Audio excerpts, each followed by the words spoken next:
Hello and welcome to the Habit Coach Podcast. I am Ashdin Doctor, your habit coach, and today I am super excited because we're going to be talking about how to be interested in things, how to find interests that are so different that they are almost niche in themselves. So today we have a fellow podcaster, Aneesh Bhasin, and he has a podcast called Aneesh Thing. All puns intended. When I got that joke, I laughed out loud while hearing the podcast. So I absolutely loved it. Good job, Anish, on Thank that you. name. And the whole idea is, how do we become passionate about things? How do we become shauqeen? So, Anish, Yeah. welcome to the Habit Coach Podcast. Well, good to be here. Anish, tell us a little bit about yourself. Like, how did you get into this? What do you do? So I run a brand called SVAMI. We make tonic waters, ginger ale sodas. We're the first homegrown contemporary beverage company out of India. My journey actually is pretty straightforward. My father was in the army, so thankfully we grew up all over the country. I went to 14 schools. 14 schools. Yeah, 1-4, which was great because almost every year you had a clean slate to start things over. So if you were, and I was terrible at academics. So when you went to a new school, my first impression would be great with teachers. Till the exam came. And wherever you could be a prefect or something, I would always be that. And then the exams would come, and the teachers would be like, "Damn, what did we do here?" But you got a clean slate every time. But we were lucky that growing up in an army background gave you access to a lot of things. Mm-hmm. And again, it was never about money, right? You just got access to things that sometimes money can't even buy. So that was my childhood. In 11th standard, photography became a very serious hobby for me. And by 12th, I knew that's what I wanted to do in life. Photography? And, yeah. How did that happen? A friend of mine, his father had an old film camera, and we were just playing around with it. And I started taking pictures, and I took this one portrait of my girlfriend that time. And that picture there was something about that picture. So photography actually would be my first ever hobby as such. Mm-hmm. And I knew that this is what I wanted to do. That combined with being terrible at academics kind of worked in my favor.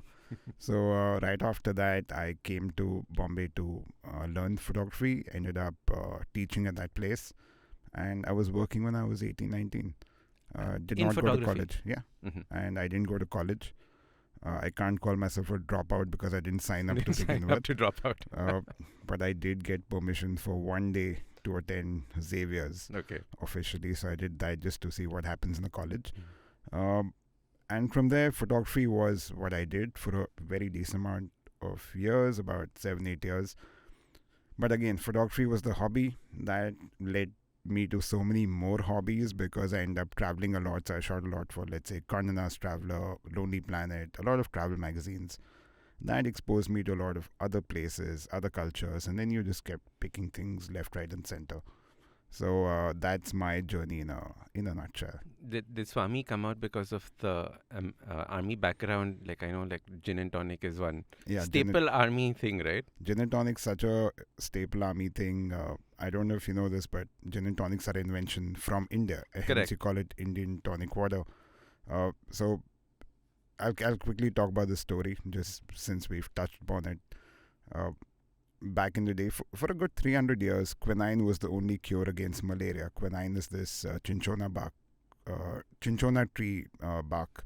So the Britishers had to have it because India had a lot of mosquitoes. And they're like, okay, how do we make this thing a little more tasty? How about we add alcohol to this? So, Not add sugar, not anything. Add alcohol and straight. alcohol, then it was still bitter. So you add sugar, you add lime. That was your crude gin and tonic. And gin and tonics were being served in India before our first fight for independence, before the Sepoy Mutiny and all of that. So we've been drinking gin and tonics for a very long time. But photography led me to coffee and wine. Because of travels. Because of travel, you got used to it. Yeah, I still remember. So I was backpacking in Europe this was one of my first trips to Europe. Got to Venice train station like 4 a.m, everything shut. Waiting for the buses to start so I could go to my youth hostel, which was slightly on the outskirts. And at about 5:30, this coffee shop at the station opens up. And the only coffee I knew was cappuccino, right? That's what you had heard of. So ordered a cappuccino and took a sip. I assumed it would come with sugar. It didn't. So that's the first time I think I actually drank a proper cup of coffee. and it just tasted really good. And I was like, damn, man, I have not had experiences before. So I had 4 of those coffees, was super wired. And that's somewhere where the love of coffee started. And then you got more and more and more into that. And I think we'll touch upon coffee and other these hobbies that are very easy to get to, get into. And it's so interesting how coffee is taken off in India, right? Like, I remember before espresso, we had espresso. Remember yeah, espresso? Of course. Espresso was how we all drank coffee in in the middle of the night next to one railway station. And now all weddings would have that. All weddings would have that. I think when Barista and Cafe Coffee Day started, the espresso on the menu would also be the cheapest item, right? So I think a lot of people would go there and order an espresso. And just sit and sit and sit and sit. And I remember people, I've seen this happen in front of me, that I've seen people order espresso and then have a fight with them saying this is not what I wanted. And there have been times when I've ordered an espresso and they're like, sir, it's a shot of black coffee. Yeah, are you okay with that? Are you okay with that? Don't expect this milky whatever thing, that espresso that we were used to. But to me, again, the journey of SVAMI of my life currently, it all started with photography. Photography led me to an interest in coffee. I think the moment you get interested in anything that's taste-based, you'll open yourself up to other things. A lot of these assignments took me to vineyards. I was shooting for a book on the Indian alcohol industry, so that took me to a lot of vineyards. Every winemaker, as courtesy, would make me taste wine. I had no idea about any of this. You could have given me a 30-year-old whiskey, I would have had a thumbs up and had it. So with those wine tastings, again, I got curious, got to learn. And that was my first step in the beverage space, that I got really curious and I started learning, writing, launched an app about Indian wines. And SVAMI somewhere was a very natural progression from being on the periphery to actually manufacturing and getting more into it. Fantastic. And from there, how would you describe when you choose a hobby to get into? You know, like, there are so many interesting things that happen in the world, and you travel a lot, you'd be experiencing so many. How do you know, this is what I want to jump into? I think you have to jump into 10, 20, 30 things and see what sticks, right? What stays with you long term. Like photography started as a hobby for me in school. It still is a hobby. Yeah. It's such an easy hobby for anyone to get into, right? And now we have phones in our pockets all the time with really good cameras. So my suggestion would be to try everything. See what sticks long term. Something might just stick for you for a month. Like I went through this phase of trying to learn calligraphy. Again, easy to do, accessible. But I gave up after like a month or so.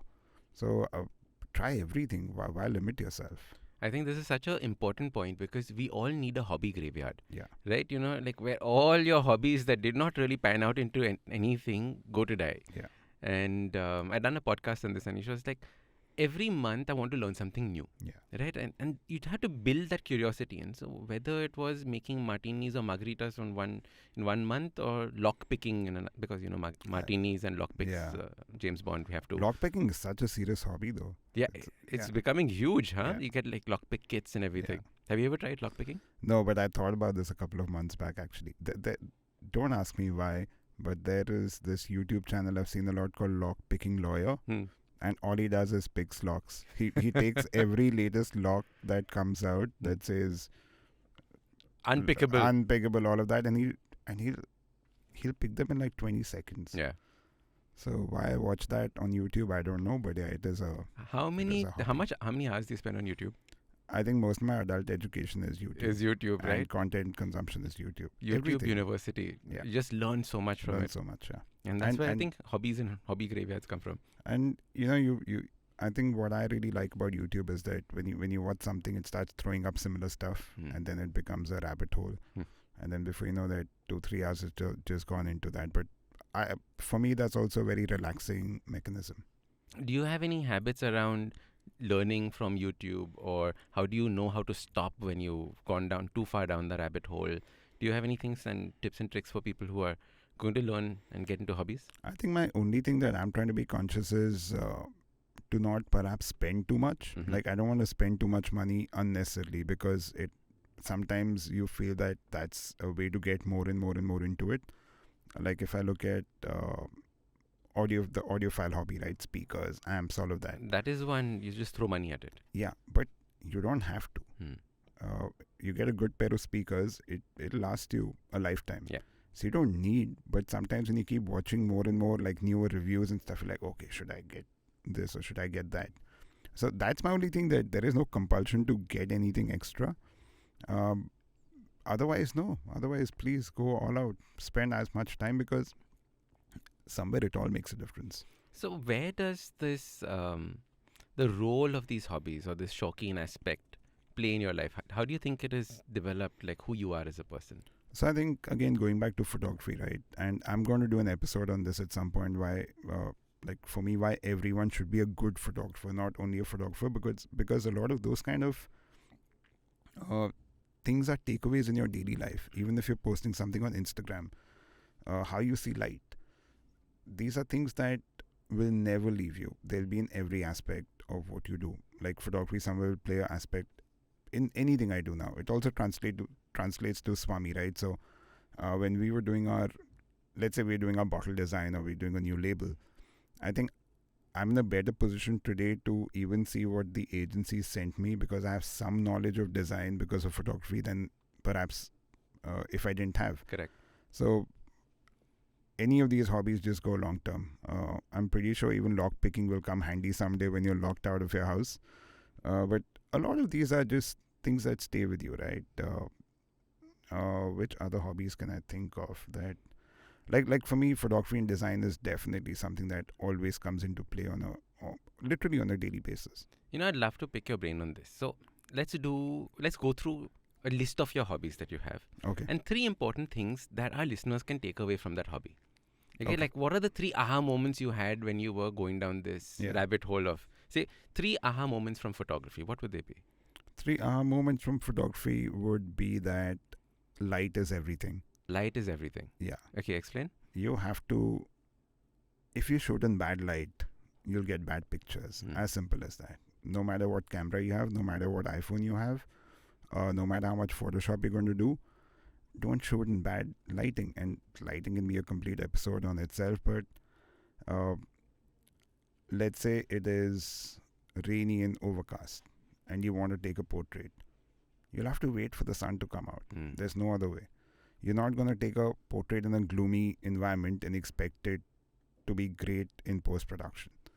And I think observing light just comes into play on a day-to-day basis, whether you're sitting somewhere and someone puts a candle on the table and you see how that light falls on what. So for me, the aha moment about photography would be that, lighting is everything. There's a reason why a lot of weather apps will give you the golden hour in the morning and evening, right? Because Correct. that's great light to take pictures. And the other aha moment is that it's all about composition.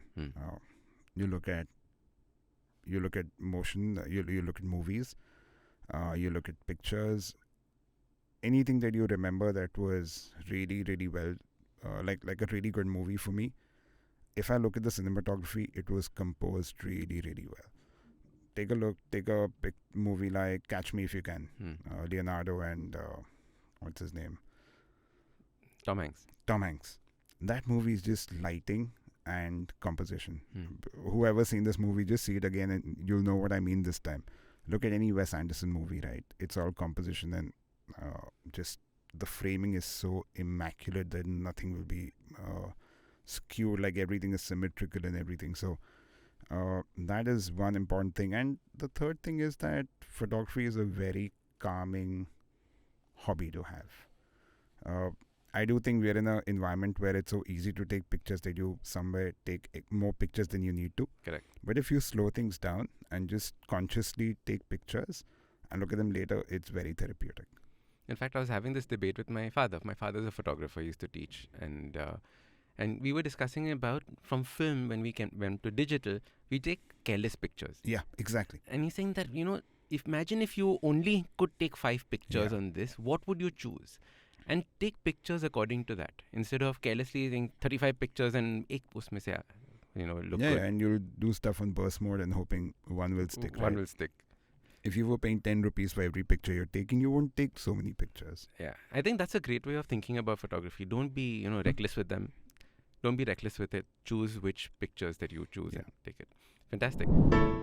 Hello, hello, hello. It's been another great week on the IVM Podcast Network. On Cock and Bull, Kajol, Nivedita and Abbas joined Cyrus to discuss the Maharashtra government plans to do away with homework and why a Saudi man is being called the polygamist of the century. On The Wire Talks, Chandar Uday Singh, senior advocate of the Supreme Court, talks to Siddharth Bhatia about how delay and procrastination of courts in India have affected some of its most prominent cases. On Advertising is Dead, Varun is joined by Rishabh Sharma, head of Twitter Next India. He explains the latest India Twitter Trends report and takes us through its research process. On A Niche Thing, Aneesh talks to Nishant Padhyar, editor of Stuff magazine, and What Hi-Fi about the features of the recently launched iPhone 14 and 14 Pro and asks whether iPhone users really need another update. And on Vartalab, Akash and Naveen are joined by artist Santanu Hazarika. The three of them talk about their artistic inspirations, cats, and humorous misadventures that they have had over their lives. Once again, I'd like to remind you all, don't forget to visit our merch store. It's on ivmpodcast.com. We have a link to the store. It'll take you to our partner's website, beyondfollow.com, and you can go directly beyondfollow.com/IVM. Also, do follow us on social media. We're IVM Podcast on Twitter, Facebook, Instagram, and LinkedIn. Please do spread the word about this show or any of the other shows that you are listening to. You can do this by telling a friend, because word of mouth is helpful, or rate or review these shows wherever you're listening to them. That is also really helpful to us. And just a reminder, a number of our shows are available on YouTube as full video podcasts. Do check those out as well. And finally, we would like to thank our sponsors this week: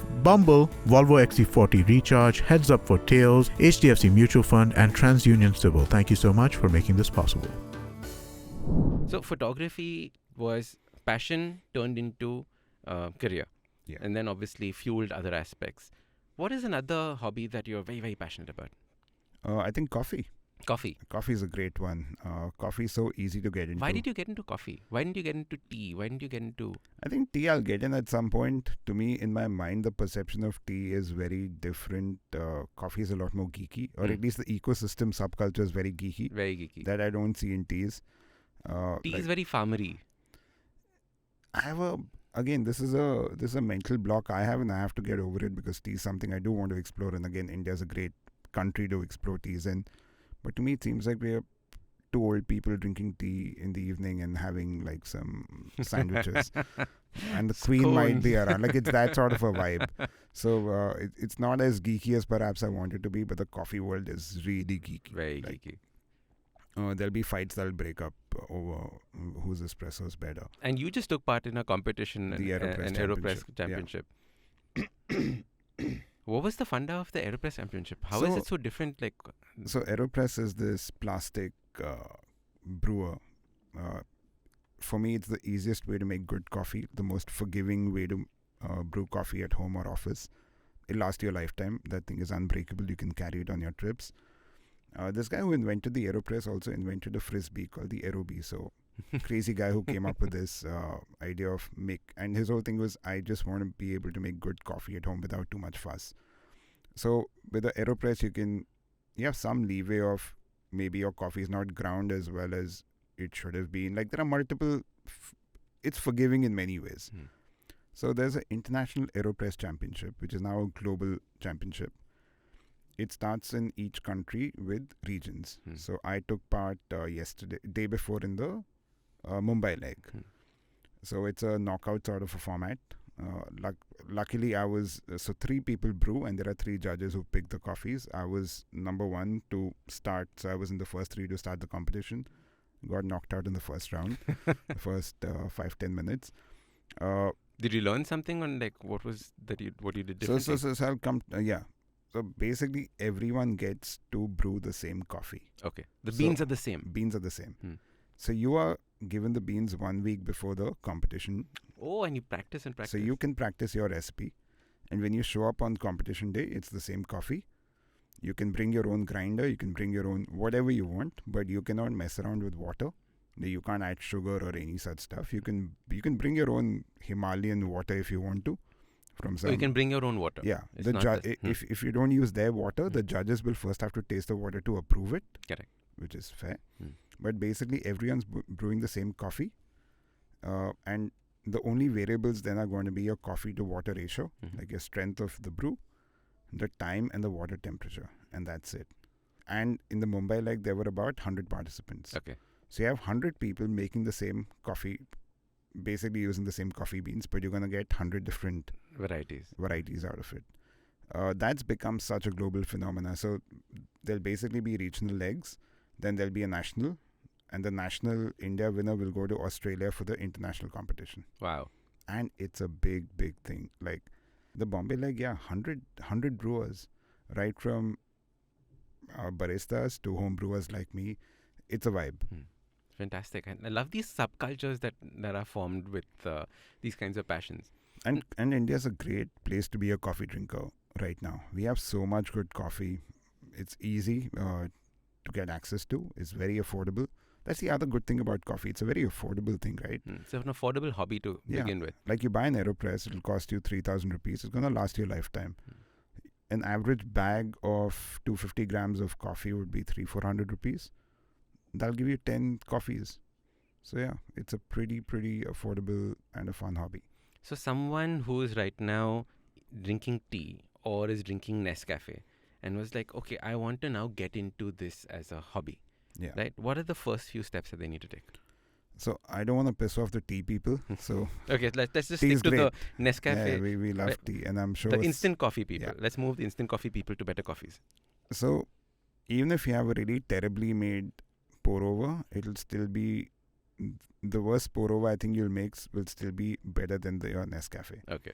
And instant coffees, specialty instant coffee is also becoming a phenomena now. But leaving that aside, you need to look at coffee as a fruit. Okay. Ultimately, coffee is the bean of a fruit, a cherry, whatever you want to call it. From the time you have your whole beans, which are roasted, the moment you grind them. So if you bought pre-ground beans, that means your roaster or some companies already grounded and packaged it. The moment you open that seal, you have a 4-5 day shelf life in terms of flavor. Okay. If you opened a coffee that was pre-ground and now you're making it even after 10 days, you're basically going to be drinking cardboard dish sort of flavors. You're not going to get much out of it. It's a very volatile product that way from a freshness and taste perspective. So my biggest advice would be that get a pour over at home. Again, just from the forgiveness, easy to make coffee factor. You can mess around with a lot of things and still end up with a very good cup of coffee. And so entry level would be pour over? Do you think entry level is pour over? Yeah, pour overs, Aeropress, all of these are filter brewers, right? Basically, they all have a filter. French? I hate the French press. Why do you hate the French press? It's gritty. It's mucky. Yeah, it is. So basically, with a pour over or a Aeropress, you have a paper filter, right? So it just takes out all the grit and gives you a really nice, very clean cup. On my podcast, the first episode is about coffee. And my guest, Rahul from Subco, both of us are collectively hating on the French press. So, the French. And then I got so many messages from other people saying, thank God someone said it. But pour overs are Aeropress because of just getting a clearer cup of coffee. Understood. But you need to grind the beans yourself. Don't buy pre-ground coffee. Again, you can get some hand coffee grinders, like a manual coffee grinder for as low as like $1,500 on Amazon. Spend about 4,000-5,000 rupees on your thing and you're sorted for life. And then you later upgrade. You want to get an automatic grinder later, that you can keep doing. But grind your own beans. Do not buy pre-ground coffee. And like what Aneesh said about photography, I think it's so true for coffee as well, because it is all about making a routine out of it. It becomes therapeutic in nature. It's a ritual. Right? It's a ritual. You're grinding your coffee, you're looking out the window, then you're doing your pour over, and all of that becomes a lovely ritual. We do that in office, right? And the moment you grind the beans also, right, the office just smells good. Everyone will wait for that coffee. It's a ritual. Yeah, it's a ritual. So coffee is, I think, a fantastic entry into different hobbies. What is another one that you're very passionate about? I think sneakers. Sneakers? Yeah. Okay. So the whole world of sneakers is, again, there's just so much cultural aspects to it. Like, why is a brand like Gucci so much into streetwear now? Why are Jordans what Jordans are? Again, that goes back to basketball. So it's a fun hobby because there's a lot of chatter and conversation about things. Like, I had a pair of Jordans that they called the Jimmy Kilroys, and I was like, why is it called that? And then you figure out that, okay, that was a campaign. He retired, and then Nike did a whole campaign to show that he was actually still playing in the NBA, but disguised as some other player called Jimmy Kilroy or something like that. So it just goes back to those kind of moments, right? So I think sneakers and streetwear is also exciting. Sometimes not as accessible as coffee or other things. And again, a hobby where you may want to spend a lot of money, but you don't have to. You can have your 2-3 great pairs of sneakers and call it a day. It's just that sometimes you get tempted to pick up more stuff, which is, again, like, to me, that's a slippery slope that one should be very careful about, but fun hobby to be in. Because so many brands, again, you just get into why am I wearing a Vietnamese skateboarding brand? And just stuff like that, because every brand has some history or the other, and just fascinating to me.